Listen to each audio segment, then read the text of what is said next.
had one of those mornings where you're fired up, laser focused, and ready to conquer the world, but then the next day, you're staring at the same to-do list like it's written in a foreign language? Well, what changed? It wasn't your work ethic, or your workload. It was actually your brain. And today, I want to take you on a journey inside of the brain, the command center of all things motivation, productivity, and habits. We'll explore why motivation seems to come and go, how productivity is linked to neurochemistry, and can I restart? Okay, sorry. Have you ever had one of those mornings where you're fired up, laser focused, and ready to conquer the world, but then in the next day, you're staring at the same to-do list like it's written in a foreign language? Well, what changed? It wasn't your work ethic or your workload. It was actually your brain. And your brain is the command center of all things motivation, productivity, and habits. So today we'll explore how motivation seems to come and go, how productivity is linked to neurochemistry, and how to improve your life using neuroscience-backed techniques to boost both. Now let's first dive into the molecule that really fuels our motivation, dopamine. Dopamine is produced in the ventral tegmental area of our brain. It goes through the mesolimbic cycle to our nucleus accumbens and prefrontal cortex.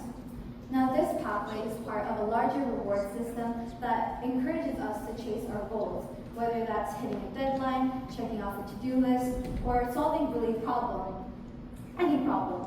And so there's a catch. Dopamine isn't just about the pleasure you get from the reward. It's also about the anticipation leading up to it. Research has shown that dopamine spikes when a person expects positive outcomes, not when they receive it. And so this is the reason why progress, not perfection, fuels our motivation. And it's also why we get that buzz when we start a project, not just when we finish it. And it's also the reason why splitting up really big goals into smaller ones feels more rewarding than one giant push.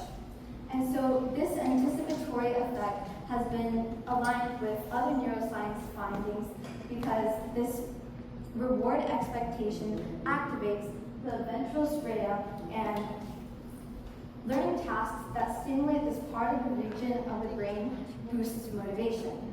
However, like all things, dopamine has its own flaws. So one of them is that it's very, very, very easily hijacked. So things like social media, video games, and other forms of entertainment can disrupt this process.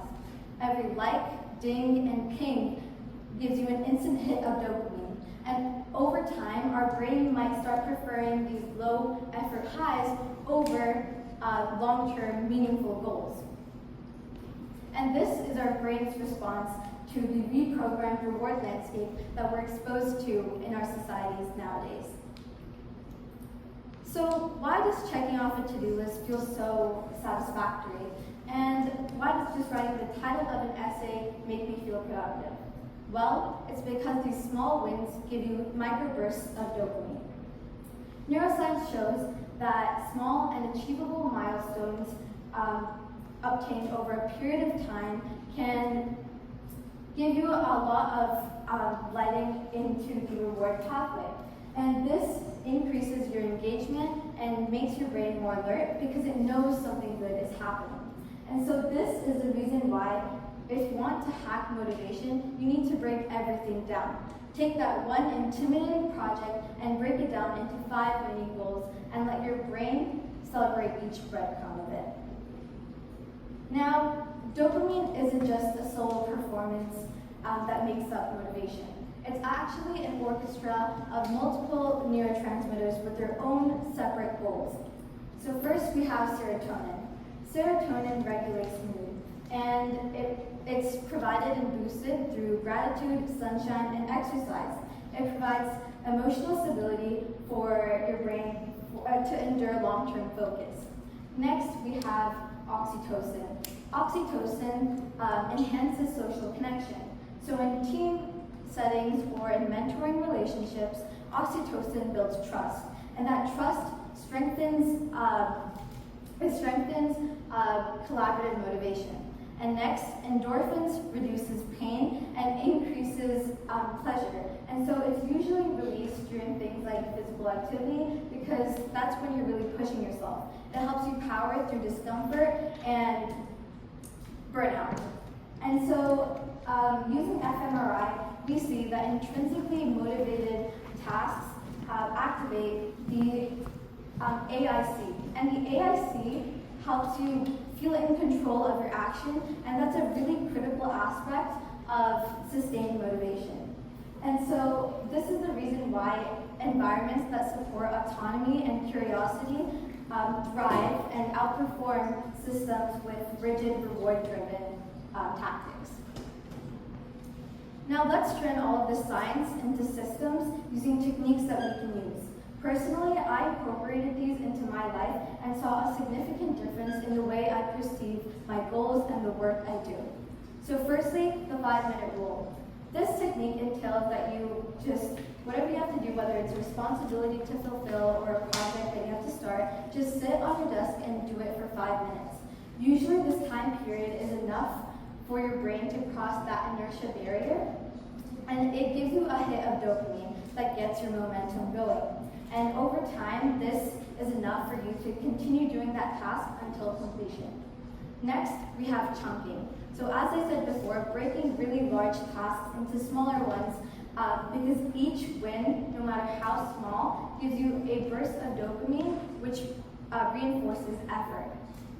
Next, you have habit stacking, which just means to pair your new habits with your old ones. So for example, I started journaling a couple months ago, and I started to do it right after I brush my teeth in the morning.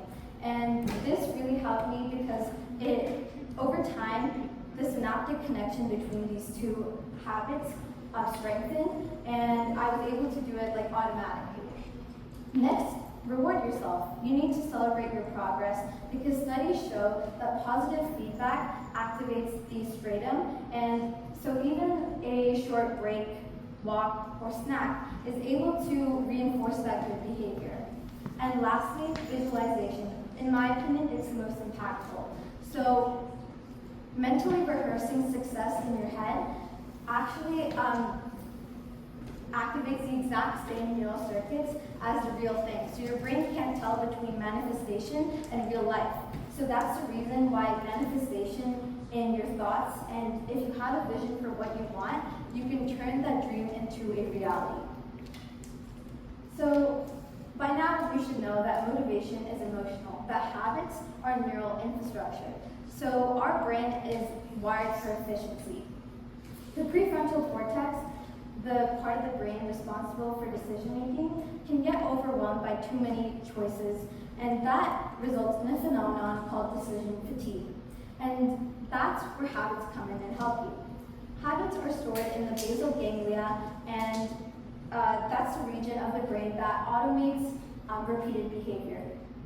So that's the reason why if you do an action enough times over a period of time, it becomes automatic and you don't need to put as much effort or brain power into continuing that habit.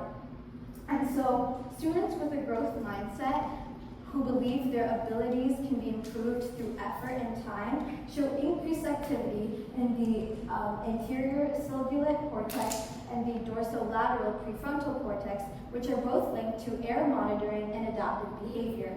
And overall, these kids are able to learn from their mistakes better and be able to apply that into their lives, and their brains are actually wired for growth.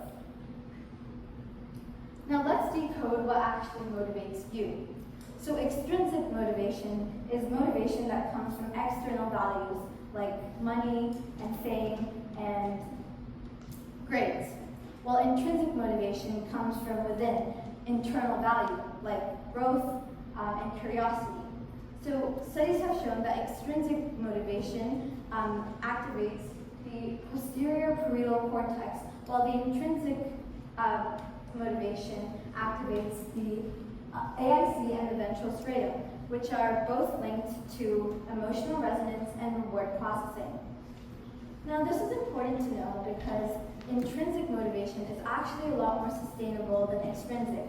When your work aligns with your values, your brain is more engaged and your drive is actually self-renewing. Now, your brain has a stress center called the amygdala and also an executive center called the prefrontal cortex. Using mindfulness practices, they quiet down the amygdala but also strengthen the prefrontal cortex. And so this reduces stress, increases focus, and improves self-regulation. And so also gratitude journaling increases gray matter density in regions of the brain responsible for attention, emotional regulation, and memory. And this is really helpful in reflection as well, because that's the way your brain learns from itself. That's the power of metacognition as well, because you're thinking about thinking. Now, if you take anything away from this TED Talk, let it be that motivation isn't magic, it's biology. Growth isn't a trait, it's a neural possibility. And purpose isn't fluffy, it's actually the fuel that we need for our reward systems. Our brains are always changing and adapting, and we need to keep up with that. Every time you push through, reflect, and start over, you're not just being productive, you're literally rewiring who you are. So next time you feel a little unmotivated, just remember, you already have the spark inside of you, you just need to light it. Thank you.